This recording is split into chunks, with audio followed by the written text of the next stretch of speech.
मियाँ साहब भी कहते ने बहुत वड्डी हकीकत दसी। दुश्मन मरे ते खुशी ना करिए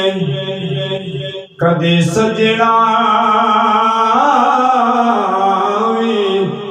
मर जाना डी करते गया दिन मुहम्मद ओड़ कुलू मुक जाना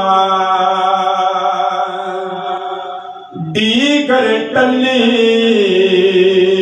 शामल पैया पंछी करा